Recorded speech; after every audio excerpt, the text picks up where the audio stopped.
We have reached chapter 4 of our course about fundamental cryptography in theory and Python, and with this reached the chapter which is all about the classic cryptography security goal authenticity. As a recap, the 4 classic security goals of cryptography are confidentiality, integrity, authenticity, and non-repudiation.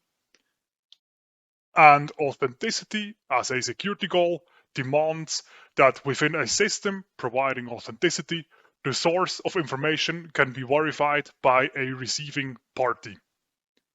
I suggest you to pause the video and briefly think about how the security goal of authenticity now relates to the security goal of integrity.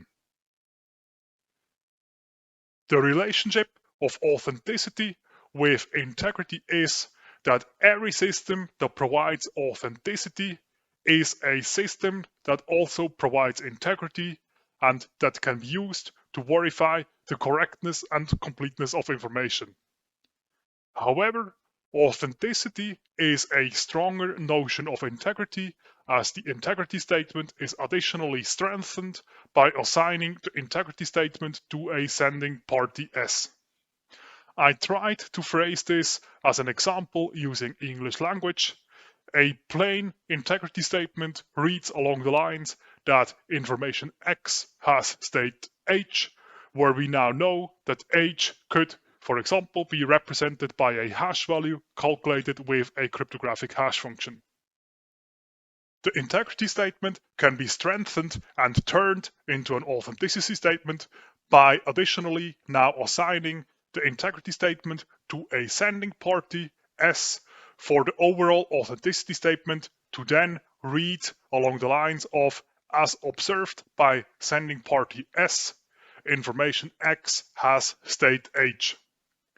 From this, it's clear that if a system can provide authenticity statements, then the system is also capable of providing integrity statements. How could an authenticity approach in the analog world look like? If we think back to the example approach provided for integrity, where we captured the state of the flat at the beginning of a tenancy by making pictures with a camera, and then later on used these pictures to verify that the state of the flat at the end of the tenancy was still the same, we can now use this example and turn it into an authenticity statement. If these pictures of the flat are now put into a safe, then as of the moment these pictures are in the safe, we know that the pictures were taken by someone in possession of the key of the safe. With this, we assigned the integrity statement about the flat, represented by these pictures, to the owner of the key of this safe. If Bob would now know that only himself and Alice have a key for the safe, and Bob would find the pictures of the flat in the safe, then Bob would know that the integrity statement about the flat is an integrity statement made by Alice. What is the information in this example? The information is still just the flat, representing a large and complex three-dimensional object. What is the integrity statement? The state of the flat, as captured by pictures taken with a camera, which can be used to verify that nothing in the flat is damaged and nothing in the flat is missing. What is the assignment of the integrity statement to a source in this example? It's the assignment of the integrity statement to a party in possession of the key for the safe.